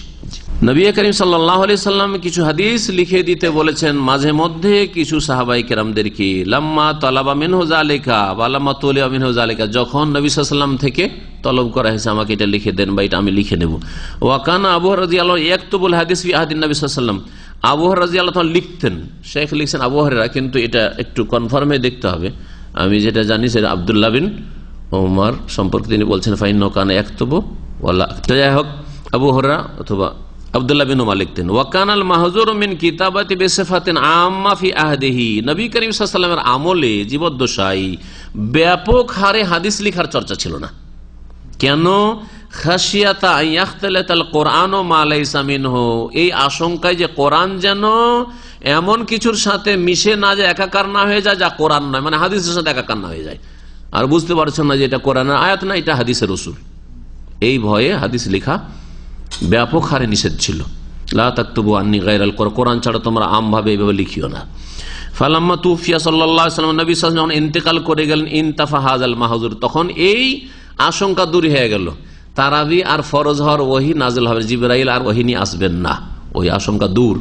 তারপরে কোরআন আর হাদিস একাকার হবে না, কারণ কোরআন কমপ্লিট হয়ে গেছে নাযিল, আর ওহী আসবে না, এরপরে যেগুলি চর্চা করছে এগুলি হচ্ছে হাদিস। এই আশঙ্কা যদুন লিআন্নাল কোরআন কাদ তাকামালা, কারণ কোরআন সম্পূর্ণ হয়ে গেছে নাযিল হওয়া। ওয়া যুবিতা ক্বাবলা ওয়াফাতি সাল্লাল্লাহু আলাইহি ওয়াসাল্লাম, নবী সাল্লাল্লাহু আলাইহি ওয়াসাল্লাম ইন্তেকালের আগেই তা লিপিবদ্ধ করে দেওয়া হয়েছে। ফাদাওয়ার আল মুসলিমুনা হাদিসা বাদা যালিক হিফজাল্লাহু মিন আদ-দিয়া, তারপরে মুসলিমরা হাদিস সংকলন করা শুরু করলেন বিনষ্ট হওয়া বা শেষ হয়ে যাওয়া থেকে সুরক্ষার উদ্দেশ্যে, যাতে করে হারিয়ে না যায় বা হাতছাড়া না হয়ে যায়। ফাজাযাহুমুল্লাহু আনিল ইসলাম ওয়াল মুসলিমিন খায়রা, সুতরাং আল্লাহ পাক রব্বুল আলামিন মুসলিম তাবেঈন যারা হাদিসের কিতাবের আকারে, পুস্তিকার আকারে লেখা শুরু করেছেন তাবেঈনদের জামানায়, তাবেঈনদের জামানায়, এবং তারপরেও মুহাদ্দিসিনে কেরাম তাদেরকে যেন ইসলামের পক্ষ থেকে আর মুসলিম উম্মার পক্ষ থেকে উত্তম প্রতিদান আল্লাহ পাক দান করেন। হাইসু হাফিজু কিতাব রাব্বিহিম, কারণ তারা তাদের রবের কিতাবের হেফাজত করেছেন। সাহাবায়ে কেরামরা যে কোরআনের মুসহাফ বানিয়ে একসাথে একটা কপি বানিয়ে ওসমান রাদিয়াল্লাহু তাআলা বড় বড় শহরগুলিতে 5 কপি পাঠিয়ে দিয়েছেন। ও সুন্নাতে নবীহিম সাল্লাল্লাহু আলাইহি ওয়াসাল্লাম মিন আদ-দিয়া, এবং নবী সাল্লাল্লাহু আলাইহি ওয়াসাল্লাম সুন্নতকেও তারা হেফাজত করেছেন তা বিনষ্ট হওয়া থেকে। ও আবাসিল আবেসিন, আর যারা এই নিয়ে ছিনিমেনে খেলা করতে পারে তাদের অনিষ্ট থেকে রক্ষার জন্য। এখানে আমাদের আলোচনা আজকের শেষ হলো। আর আশা করি বিদাত বুঝা সম্পর্কে, বেদাত সম্পর্কে যেসব সংশয় হয়ে থাকে সে সম্পর্কে আজকের আলোচনা অনেকটা যথেষ্ট। শাইখের কিতাব আকিদাতুত তাওহীদ থেকে আল্লাহ পাক যেন আমাদেরকে হক কথা বুঝার তৌফিক দান করেন এবং হক কথা মানার তৌফিক দান করেন, সুন্নতের অনুসারী হওয়ার তৌফিক দান করেন, বিদাত থেকে বেঁচে থাকার তৌফিক দান করেন। ওয়া সাল্লাল্লাহু আলা নবিয়িনা মুহাম্মদ ওয়া আলা আলিহি ওয়া সাহবিহি আজমাইন। ধর্মের নামে নতুন করা হয়েছে, নতুন করা হয়েছে, তাহলে এতে দুটো কথা। একটা হচ্ছে যে মা উহদিসা, যা নতুন করা হয়েছে, নৌসেবা ইলা দিন, এবং দিনের সাথে সম্পৃক্ত করা হয়েছে, মানে ধর্মের নামে। 3 নম্বর হচ্ছে যে ওয়ালাম ইয়াকুন লাহু আসলুন ফিশ শরিয়ত, শরীয়তে যার কোনো ভিত্তি নেই, বুনিয়াদ নেই। শরীয়তে যদি বুনিয়াদ থাকে তাহলে করা যেতে পারে। যেমন আপনি দোয়া করবেন, দোয়ার শরীয়তে ভিত্তি আছে না নেই? এখন দোয়ার জন্য প্রত্যেকের যখন দোয়া করবেন নবী সাল্লাল্লাহু আলাইহি ওয়াসাল্লাম ওই সময় দোয়া করেছেন কিনা এটা জানতে হবে। আপনি যদি একা একা করেন, কোনো একটা ফর্মালিটি না দিয়ে, কোনো একটা নতুন তরিকা আবিষ্কার না করে, তাহলে যে কোনো সময় দোয়া করতে পারেন। দাঁড়িয়েও দোয়া করতে পারেন, বসেও করতে পারেন, আর শুয়েও করতে পারেন। না পারেন না? বিছানায় শুয়ে আছেন, ঘুম আসে না, দোয়া করতে পারেন না? পারেন না? হ্যাঁ, লিফটে নামছেন, দোয়া করতে পারেন না? পারেন না? কেউ যদি বলে যে লিফটে তুমি দোয়া করবে, এর দলিল দাও, তো করতে দিবে না। বলে আসলে শরীয়তে দোয়া করা আছে নির্জনে, আর নির্জনে দোয়া করলে বেশি ইখলাস আসবে। হ্যাঁ, লিফটের মধ্যে দোয়া করা আমাকে দলিল দিতে হবে না, কিন্তু আর দলিল আসলে মজুদ আছে শরীয়তে, বোঝা গেছে।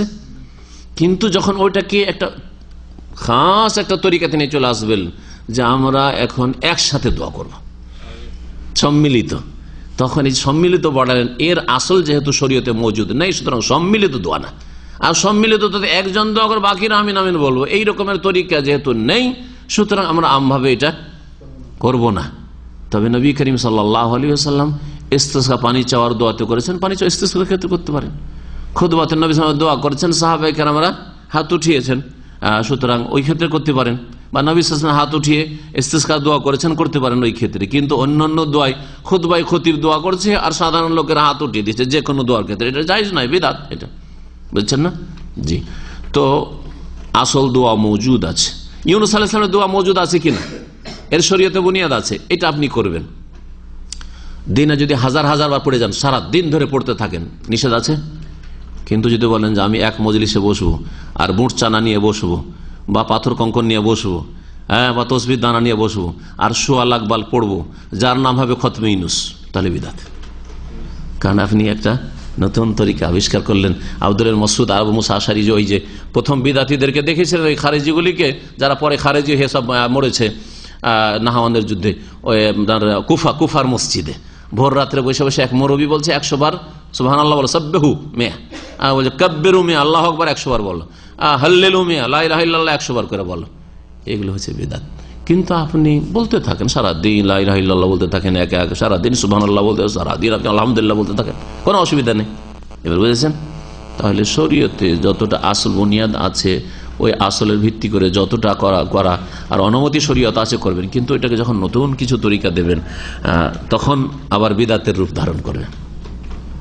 জিকিরের ক্ষেত্রে বা দোয়ার ক্ষেত্রে সম্মিলিত জিকির, দরুদ সবসময় পড়তে থাকেন, অসুবিধা নেই। কিন্তু সম্মিলিত দরুদ, এই সম্মিলিত লাগালেন তখন বিদআত শুরু হইল। হ্যাঁ, অথবা সুর ধরে একবারে দরুদ, সুর ধরে দরুদ, বোঝা গেছে? তো এইরকম যখন এগুলো করবেন নবী সাল্লাল্লাহু আলাইহি ওয়াসাল্লাম, সাহাবারা এরকম করেননি যে সুর ধরে আল্লাহুম্মা ধরেই দেবে। জি। এই যে মাদ্রাসার কথাটা বলা দরকার। মাদ্রাসা শিক্ষা প্রতিষ্ঠান তৈরি করা, মাদ্রাসা হোক অথবা ইসলামিক ইউনিভার্সিটি হোক। নবী সাল্লাল্লাহু আলাইহি ওয়াসাল্লাম ইসলামিক ইউনিভার্সিটি ছিল না, এই যে বলছে বিদআতীরা, তো এটা বিদআত নয়। হ্যাঁ হ্যাঁ, আসল মসজিদ, আসল কি দারুল আরকাম রয়েছে, তারপরে মদিনা মসজিদ নয়, মসজিদে নবী কি ছিল না বলেন? পার্লামেন্ট ছিল না, সুপ্রিম কোর্ট ছিল না, ওখান থেকে চোরের হাত কাটার ফয়সালা হইতো, জেনাকারী রজমের ফয়সালা হইতো না? হইতো না? আর ওখান থেকে সিদ্ধান্ত জেহাদের জন্য তো পার্লামেন্ট ওইটা। হ্যাঁ, এখন কেউ বলতে দেশে পার্লামেন্ট করা বিদআত, বলছে তো গুমরাহ, তুমি জাহেল, বুঝো না। নবী সাল্লাল্লাহু আলাইহি ওয়াসাল্লামের জামানায় যতটা মানুষের কাছে ক্যাপাসিটি ছিল জনসংখ্যার দিক থেকে, যেমন তেমনি আর্থিক যোগ্যতার দিক থেকে, তাতে দেখা যেত যে মসজিদে এই সবগুলি সমস্যার সমাধান যথেষ্ট। মসজিদকে সুপ্রিম কোর্ট কাজে ব্যবহার করা যেতে পারে, মসজিদকে পার্লামেন্টের কাজে ব্যবহার করা যেতে পারে, মসজিদকে থানার ক্ষেত্রে ব্যবহার করা যেতে পারে, মসজিদ জেলখানা। নবী সাল্লাল্লাহু আলাইহি ওয়াসাল্লাম জেলখানা কোথায় ছিল? কেন বদরে কয়েদিগুলো কেন বেঁধে রাখা হয়নি?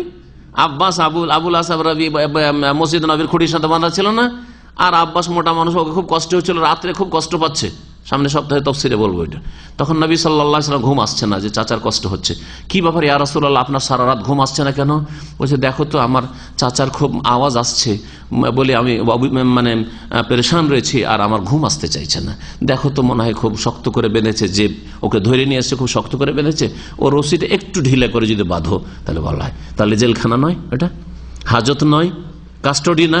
হ্যাঁ, সব মসজিদে তখন এসব সম্ভব ছিল। নবী সাল্লাল্লাহু আলাইহি ওয়াসাল্লামের দর্স তালিম কোথায় হতো? মসজিদেই হতো। তাহলে সেটা মাদ্রাসাও ছিল, হ্যাঁ, সেটা কলেজ ইউনিভার্সিটিও ছিল, সেখানে উচ্চ লেভেলের শিক্ষা দেওয়া হতো, আর পেশাব পায়খানার আদব কায়দাও শেখানো হতো, আকীদাও শেখানো, সব শিখাইতে হইতো না, হইতো না? তাহলে সব কাজে আসতো মসজিদে নবী। এখন কি মসজিদে এতগুলি কাজ সারা সম্ভব? সম্ভব নয়। যখন সম্ভব নয় তখন আরো কিছু ঘর তৈরি করার প্রয়োজন পড়ল, আর আমাদের কাছে যোগ্যতাও আছে, হ্যাঁ, আর এর জন্য দিনে ভিত্তি আছে। ইসলামী প্রতিষ্ঠান তৈরি করা, ইসলামী শিক্ষার ব্যবস্থা করার প্রমাণ আছে, পার্লামেন্ট তৈরি করার প্রমাণ আছে, মানে পার্লামেন্টে যে কাজগুলি হয় সেগুলি করার জন্য। সুতরাং মসজিদ থেকে ভিন্ন করে যদি পার্লামেন্ট তৈরি করা হয়, সুপ্রিম কোর্ট তৈরি করা হয়, থানা তৈরি করা হয়, সিজন জেল তৈরি করা হয়, অথবা মসজিদ মাদ্রাসা তৈরি করা হয়, কলেজ ইউনিভার্সিটি তৈরি করা হয়, ইসলামিক ইউনিভার্সিটি, তো শরীয়তের ভিত্তি আছে না? নেই। সুতরাং এগুলি বিদআত, যদিও ধর্মীয় কাজ এগুলি, কিন্তু এগুলো বেদাত নয়, এগুলি বিদআত নয়। কারণ নবী সাল্লাল্লাহু আলাইহি ওয়াসাল্লাম জামানায় ছিল। আল্লাহর একটা গজব শিয়াদের উপরে, শোনেন, শিয়াদের মধ্যে কোনো হাফেজ নেই। আল্লাহ যেহেতু কোরআনে বিশ্বাসী নয়, তার আস্থাশীল নয়, সেই জন্য কোরআনের হাফেজ শিয়াদের মধ্যে নেই, আল্লাহ ওদেরকে হাফেজ দেননি। জি, আর একটা কথা, আর এটা যারা ওদের সাথে চলাফেরা করে রাত দিন তাদের কথা, শিয়ারা যতদিন নাবালক থাকে ততদিন চেহারা মোটামুটি মানুষের চেহারার মতো থাকে, আর সাবালক হলে তাদেরকে আবু বকরকে কাফের ঘোষণা করতে হয়, উমরকে কাফের ঘোষণা করতে হয়, উসমানকে কাফের ঘোষণা করতে হয়, সাহাবায়ে-কেরামকে কাফের ঘোষণা করতে হয়, যার ফলে আল্লাহর এমন গজব পড়ে চেহারা পড়ে, যে চেহারা বিকৃত, আল্লাহর গজবের চেহারা হয়। বিকৃত চেহারা, চেহারা দেখলে বোঝা যায় যে মানুষ চেহারা আছে, বরকতহীন চেহারা আছে। কারণ নাবালক পর্যন্ত আল্লাহ মাফ করেন, আর ততদিন পর্যন্ত ওগুলো বুঝেও না, জানেও না, মোকাল্লাফ না শরীয়তের। কিন্তু মোকাল্লাফ হওয়ার পরে যখন ইসলাম বিরোধী কাজ করে, আর আল্লাহ যাদের সম্পর্কে বলছেন আমি রাজি, বলছেন না আমরা রাজি নই, তখন তাদের চেহারার উপর আল্লাহর গজব পড়ে। আল্লাহ হেফাজত করে। আলহামদুলিল্লাহ বলেন, আমি তো আলহামদুলিল্লাহ বলি। শারীরিক অসুস্থ ব্যক্তিকে দেখে যতটা আলহামদুলিল্লাহ বলি, তার চেয়ে বেশি আলহামদুলিল্লাহ বলি শিরক বিদআতকারী আর গোমরা ফিরকার লোককে দেখলে। আলহামদুলিল্লাহ, আল্লাহ পাক অন্তত এই গুমরাহি থেকে বাঁচিয়েছেন। শরীর সুস্থ থাক আর নাই থাক কয়দিনের দুনিয়া, তারপরে তো জান্নাতের রাস্তায় আছি ইনশাআল্লাহ। আল্লাহ পাক যেন আমাদের সকলকে জান্নাতের পথে রাখেন এবং জান্নাতের ফিরদৌস দান করেন। আলহামদুলিল্লাহি রাব্বিল আলামিন। সুবহানাকাল্লাহুম্মা ওয়া বিহামদিকা আশহাদু আল্লা ইলাহা ইল্লা আনতা আস্তাগফিরুকা ওয়া আতুবু ইলাইক।